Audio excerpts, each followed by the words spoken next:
Imagine for a moment that you're walking through life carrying an invisible backpack. Every time someone hurts you, whether with their words, their betrayal, or their actions, you throw a stone inside that bag. At first it doesn't feel heavy. You tell yourself, I can handle this. But as the years go on, those stones pile up. Suddenly the weight becomes unbearable, and you realize you've been carrying the pain of other people's cruelty far longer than they ever thought about it. Here's the truth. The ones who hurt you have moved on. They're not thinking about you. They're not losing sleep. But you're the one dragging that heavy bag, and it's stealing your energy, your focus, and your joy. The question is, why do we let the people who broke us, who lied to us, who disrespected us, still have access to our hearts and minds? Why do we allow their actions to echo inside of us long after the moment has passed? If you think about it, hurt is a weapon, and the more you react, the sharper it gets. Some people thrive on your pain because your reaction gives them proof that they still matter. They know they got to you, but what if you flip the script? What if you became untouchable, someone who no longer dances to the rhythm of someone else's disrespect? You see, the most powerful people in this world aren't the ones who can strike back the hardest. They're the ones who can look pain in the face, stand tall, and say, "You will not control me." When you learn how to handle people who hurt you, not only do you take back your power, you transform pain into strength, silence into strategy, and wounds into wisdom. And in this conversation, I'm going to give you 5 ways, 5 powerful shifts that will change how you deal with anyone who tries to bring you down. Because you can't stop people from hurting you, but you can stop them from destroying you. And once you master this, you'll never walk through life carrying stones that don't belong to you again. The first thing you need to understand is this. When someone hurts you, their victory doesn't come from what they did. It comes from how you respond. People expect you to react. They expect the anger, the shouting, the emotional explosion. And why? Because when you react, you hand them the remote control to your emotions. You let them press a button and decide how you feel. Think about that. Do you really want someone else dictating your peace of mind? Do you want someone who has already disrespected you to have the privilege of steering your inner world? Of course not. Yet that's what happens every time you lash out, every time you beg for answers, every time you let their behavior dictate your mood. Control is a game of energy. The person who can stay calm in chaos will always hold the upper hand. It doesn't matter if someone is screaming, lying, or mocking you. If you stay still, if you remain centered, they lose. Because what they want most is your reaction. They want to see you unravel. They want to know they got under your skin. It validates them. It feeds their ego. And when you don't give it, when you refuse to play the game, you become unpredictable, and that unsettles them more than anything else. Think about professional negotiators, interrogators, or even world leaders during crises. The strongest among them are not the ones who pound the table or raise their voice. The strongest are those who sit back, measure their words, and never allow the other person to see them sweat. They understand a universal truth. Emotions make you predictable. The moment someone knows what triggers you, they own you. But when you stay calm, when you choose not to react, you keep all the power in your hands. I want you to recall the last time someone said something cruel to you. Maybe it was a friend who betrayed your trust. Maybe it was a partner who tried to break you down with their words. Or maybe it was a stranger who disrespected you out of nowhere. Ask yourself this, did your reaction make the situation better, or did it fuel the fire? Most of the time when we react emotionally, we regret it later. We replay the moment in our heads, thinking of all the smarter things we could have said or done. But imagine if, in that moment, you had just stayed silent. Imagine if you had smiled, nodded, and walked away. That silence would have echoed louder than any argument, because silence tells the other person, you are not important enough to disturb my peace. That is power. Now, does this mean you allow people to disrespect you without consequence? Absolutely not. But there's a difference between response and reaction. A reaction is immediate, fueled by raw emotion. A response is calculated, deliberate, and on your terms. If someone disrespects you, you don't need to argue with them. You don't need to convince them of your worth. You don't need to prove anything. Your response could be setting a boundary. It could be cutting off access. It could be deciding never to engage again. But you choose when and how, and you do it from a place of strength, not weakness. Let's be honest, people who hurt you are not always strangers. Sometimes they are family. Sometimes they are people you thought loved you. That makes it harder because the wound cuts deeper. But the principle remains the same. Don't let them control your inner world. You can't stop a family member from saying cruel things, but you can control how much space you give those words in your mind. You can't stop a partner from leaving, but you can control how much of your future you allow them to occupy. That is the essence of taking back control. There's another piece to this. When you react, you lower yourself to their level. If someone throws dirt at you and you start throwing it back, both of you are now covered in mud. But if you stand tall and refuse to pick up that dirt, it becomes clear who truly has the strength. And strength is not about showing off how loud you can be. It's about demonstrating how unshakable you are. People will test you. They will push your buttons just to see if they still matter in your life. But once you train yourself to remain unmoved, you show them they have no power. This is not easy. It requires discipline. It requires self-awareness. You have to train yourself to pause before you react, to breathe before you speak, to ask yourself, if I respond this way, am I giving them the power or keeping it? That pause, that small moment of control, is what separates the strong from the weak. Over time, you build a reputation, not just with others but with yourself. You become the kind of person who doesn't get shaken easily, who doesn't let every insult or betrayal break them. And people notice that. They start to realize you are not someone who can be manipulated emotionally. So the next time someone tries to hurt you, remember this: their power ends where your self-control begins. Don't hand them the keys to your peace of mind. Don't let their actions dictate your state.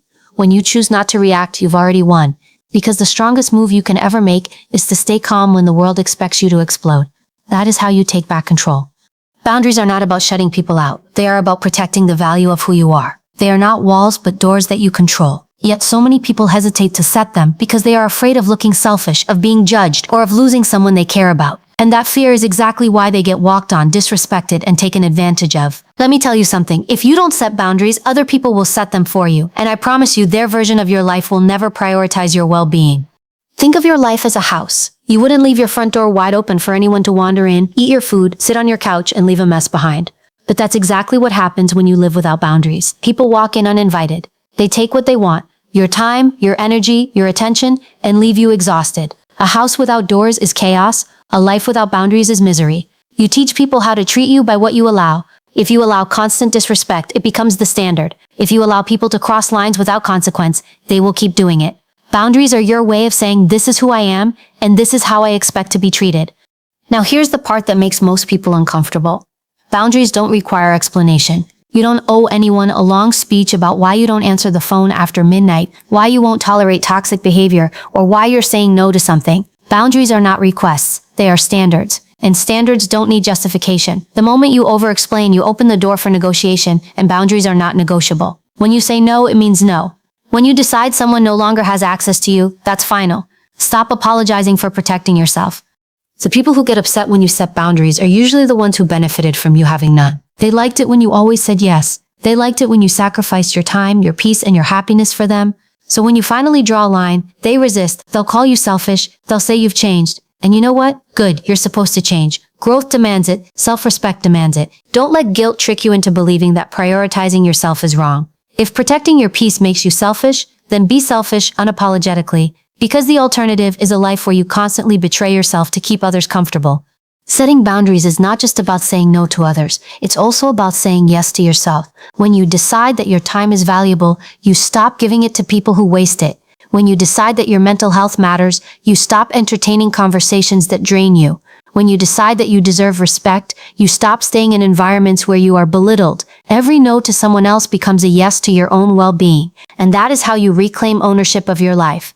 Some people will test your boundaries. They'll push back to see if you really mean it. That's where your consistency comes in. A boundary without enforcement is just a suggestion. You can't set a line and then allow people to cross it without consequence. If someone repeatedly ignores your boundary, the most powerful response is not another lecture, it's access denied. Don't explain it. Don't argue. Don't try to convince them. Simply remove them from the space where they can hurt you. Silence and distance are far stronger than words.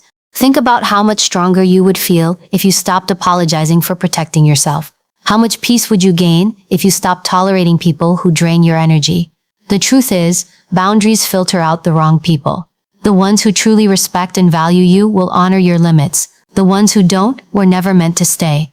Boundaries don't push the right people away, they protect you from the wrong ones. And in that process, you create space for healthier, more authentic connections. Here's the paradox. The moment you set strong boundaries, your relationships actually improve.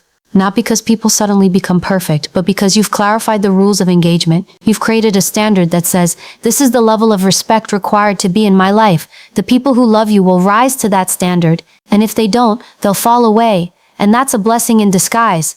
Remember, every time you choose to ignore your own needs to please others, you silently teach yourself that you don't matter. Every time you apologize for protecting your peace, you reinforce the belief that your well-being is secondary. Boundaries are not just about teaching others how to treat you, they are about teaching yourself what you deserve. And once you truly believe you are worthy of respect, your whole energy shifts. People can sense it, they stop testing you. They stop assuming they can get away with more because you've built a new standard and you hold it without fear. So let me say it again. Boundaries are not walls to keep people out. They are gates that you control. You decide who comes in, how far they go, and how long they stay. That is your right. That is your responsibility. And the moment you stop apologizing for it is the moment you step into true strength. People may not like it, they may complain, but the ones meant for your life will respect it. And those who don't, let them go. Because protecting your peace is never something you should feel guilty about. It is the highest form of self-respect. Revenge is one of the greatest traps you can fall into when someone hurts you. On the surface, it feels like justice. It feels like the natural response. They hurt me, so I need to hurt them back. But what really happens when you chase revenge? You tie yourself to the very person you want to be free from. Every thought, every plan, every ounce of energy goes toward them. You think you're punishing them, but in reality, you're still giving them the most valuable thing you have, your attention. That's not winning, that's living in their shadow. True strength isn't about retaliation. It's about detachment. It's about breaking the chain that keeps you connected to their negativity. When you detach, you reclaim something more powerful than revenge. Peace. Detachment doesn't mean you don't care. It means you choose not to let what they did define your future. It means you refuse to carry their poison any longer. Think of it like this. If someone hands you a burning coal and you hold onto it with the intent of throwing it back, who gets burned first? You. That's what revenge does. It burns you long before it reaches them. Detachment, on the other hand, is dropping the coal entirely. It's saying, this is not mine to carry. And in that moment, you set yourself free. Here's the truth. Most of the people who hurt you will never feel the weight of what they did. Some of them won't even remember. Others will justify it. A few may even feel proud. Waiting for them to suffer, waiting for life to deliver some grand punishment is wasted time. You're not responsible for their karma. You're responsible for your healing. Detachment is not about letting them off the hook. It's about letting yourself off the hook. It's about choosing your future over their past. Now let's be real. Detachment takes discipline. It's easy to say I'm done with them, but then find yourself scrolling through their social media, stalking their life, wondering if they're happy without you. That's not detachment. That's obsession disguised as closure. Detachment is the opposite. It's no longer needing to know. It's no longer caring about their story because you're too busy writing your own. It's not silence because you're waiting for them to come back. It's silence because you've truly moved on. And here's something powerful. Indifference is louder than revenge will ever be. If someone betrays you and you spend months trying to get back at them, they still know they matter to you. They still know they live rent-free in your head. But if you act like they don't exist, if you continue to build your life, elevate yourself, and find happiness without them, that silence is deafening. Because nothing shakes a person more than realizing they no longer have access to your energy. Revenge feeds their ego. Detachment starves it. Think about the strongest people you know. They don't chase those who hurt them. They don't waste time plotting or obsessing. They let go. They move on. They succeed. Their success becomes the ultimate response. And here's the twist. It's not about making the other person jealous. It's about proving to yourself that they were never the source of your power to begin with. The best revenge is not revenge at all. It's indifference. It's peace. It's living well.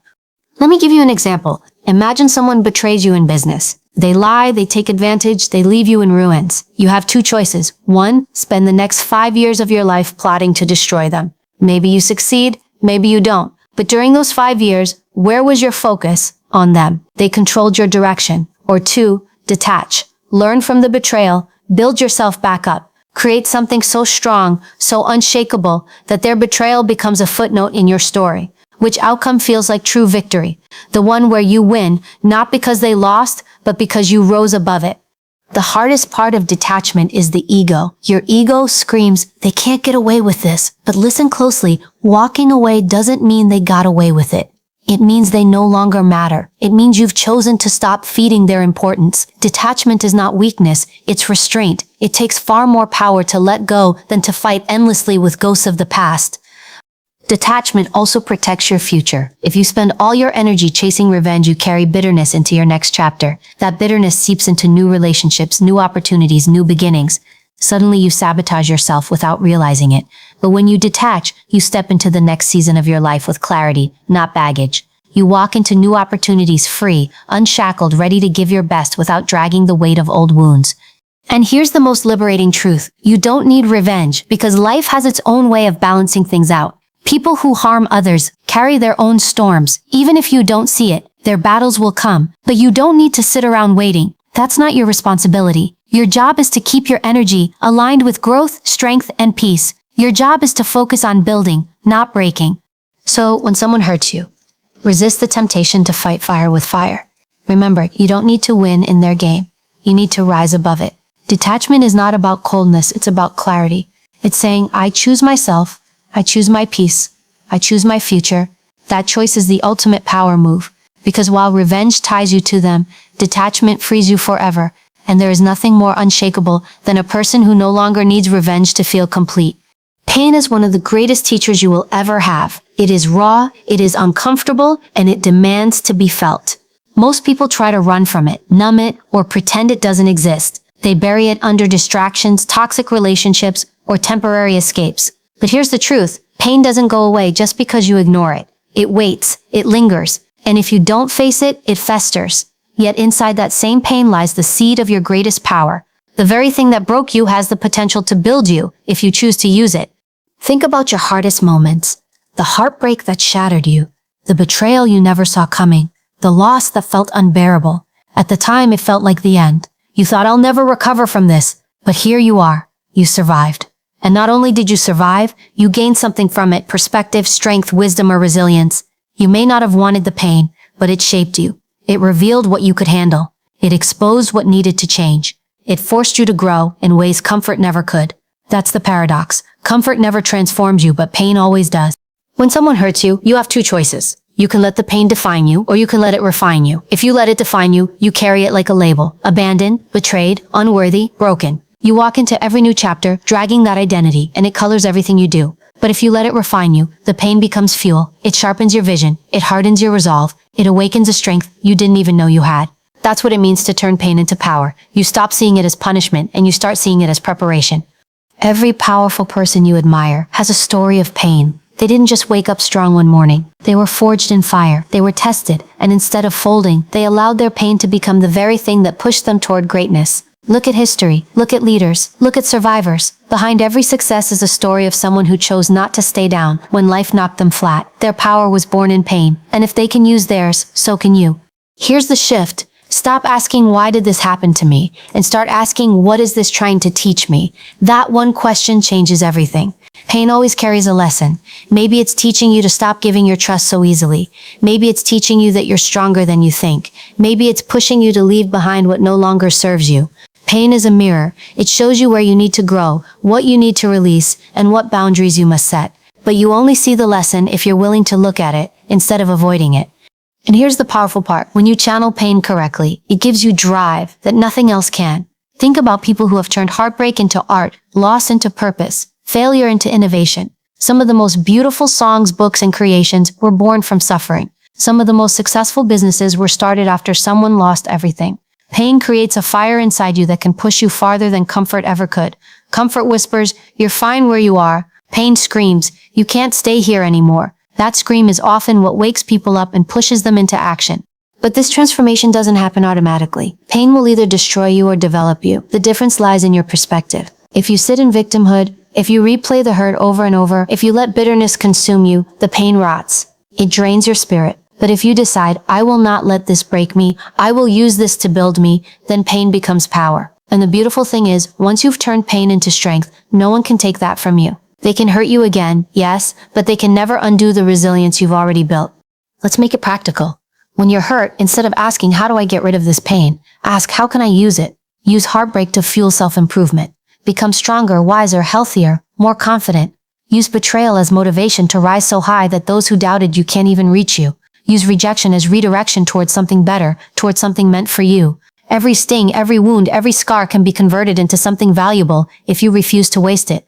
And here's the secret gift. Turning pain into power doesn't just change you, it changes others. When you rise from what was meant to break you, you give people hope. You show them what's possible. Your story becomes proof that healing and transformation are real. Your scars become maps for others who are walking through their own fire. There is someone right now who will survive because they see you did. That's the ripple effect of choosing to turn pain into strength instead of bitterness.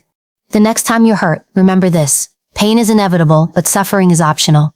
You don't control what happens to you, but you control what you do with it. You can drown in it, or you can build with it. You can let it poison you, or you can let it empower you. And the moment you decide to use pain as fuel, instead of letting it consume you, you step into a level of power that no one can touch. Because everything they threw at you to break, you becomes the very thing you used to rise. That is transformation. That is strength. That is the gift hidden inside every wound.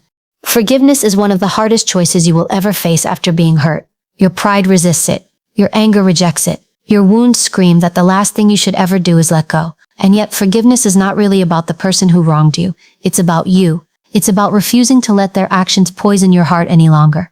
Holding on to anger feels like strength in the moment, but over time it eats away at you. It's like drinking poison and hoping the other person dies. Forgiveness is how you drop that poison. It's how you free yourself. But let's make this clear. Forgiveness does not mean forgetting, and it does not mean excusing. You can forgive and still remember. You can forgive and still set boundaries. You can forgive and still never allow that person access to you again. Forgiveness is release, not reconciliation.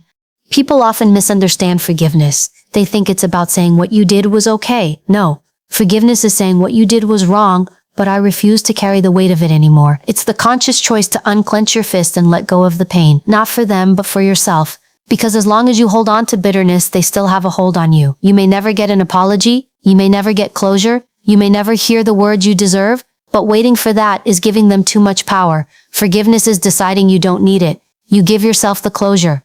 Some people will argue, but they don't deserve my forgiveness. And maybe they don't. Maybe what they did was cruel, unfair, or unforgivable by your standards. But remember, forgiveness is not a gift to them. It's a gift to you. Deserving has nothing to do with it. If you keep waiting for them to earn forgiveness, you'll keep yourself chained to their actions. Forgiveness is how you unlock the chain, whether they deserve it or not. You do it because you deserve peace. You do it because you deserve freedom.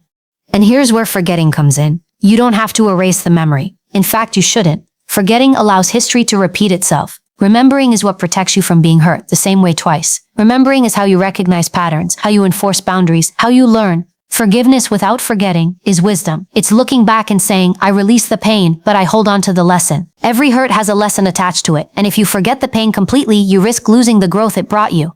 Think of forgiveness like setting down a heavy backpack. For years, you've been carrying the rocks of anger, betrayal, resentment. Each one adds weight. It slows you down. It exhausts you. Forgiveness is not pretending those rocks never existed. It's putting the bag down so you can walk forward lighter.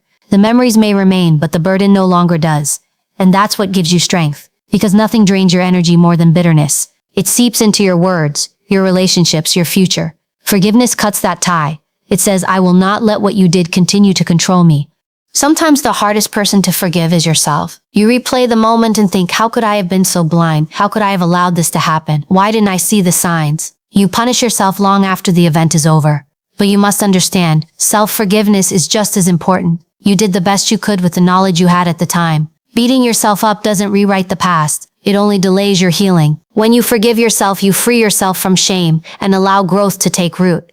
Here's another truth. Forgiveness is not a one-time decision. Sometimes the hurt resurfaces. Sometimes the memory comes back stronger. In those moments, you may feel the anger rising again, and that's okay. Forgiveness is a process. You may have to choose it over and over until the wound finally loses its sting. It's like peeling layers off an onion. The more you let go, the lighter you become. One day, you'll look back and realize the memory no longer controls you. That's when you'll know forgiveness has done its work. What happens if you don't forgive? You stay stuck. You stay tied to that person, that event, that wound. It lives in your mind, rent-free, replaying like a broken record. You bring it into your present, and it sabotages your future. Forgiveness is the only way to break the cycle. It doesn't erase the past, but it prevents the past from stealing your present. And isn't that what you deserve? A life that's free, unburdened, untangled from the chains of old wounds? Remember this, forgiveness is strength, not weakness. Anyone can hold a grudge. That's easy. It takes courage to release it. It takes maturity to say, you no longer have power over me. That's why forgiveness is so rare, because it requires rising above ego, pride, and revenge. But once you step into it, you step into freedom that bitterness can never give you. So forgive, but don't forget. Release the pain, but hold on to the lesson. Let go of the anger, but keep the wisdom. You don't owe anyone access to your heart again, but you owe yourself the peace that comes from release. Because forgiveness is not about rewriting the story. It's about refusing to let that chapter define the rest of the book. And when you finally make that choice, you'll realize you weren't setting them free at all. You were setting yourself free. Life will never stop presenting you with people who hurt you. Some will do it intentionally, some will do it out of their own brokenness, and some will do it without even realizing the impact they've had on you. You cannot control that. What you can control is what you do with it, and that is where your true power lies. You've learned that not reacting is not weakness, it's mastery. That boundaries are not selfish, they are self-respect. That revenge is a trap, but detachment is freedom. That pain is not the end, it is the beginning of your transformation. And that forgiveness doesn't mean you erase what happened, it means you refuse to let it define you. Every single hurt you've endured has carried within it a choice. Do you stay chained to it, or do you rise because of it? The people who hurt you expect you to crumble. They expect you to carry their words, their betrayal, their rejection for the rest of your life. But you are not here to live under the weight of someone else's actions. You are here to take every wound and turn it into wisdom, every scar and turn it into strength. When you master how to handle people who hurt you, you become untouchable. Not because pain disappears, but because you no longer allow it to control your story. You walk differently, you speak differently, you live differently, and those who once thought they broke you will realize they only sharpened you. So the next time someone tries to hurt you, remember they don't get to write your story, they don't get to dictate your worth, they don't get to own your peace. That power has always been yours. Protect it, guard it, and use it to build the life you deserve. Because the greatest victory you will ever achieve is not proving them wrong, it's proving yourself right. You are stronger than what happened to you. You are greater than the pain they caused. And from this moment forward, you no longer live as the wounded, you live as the warrior,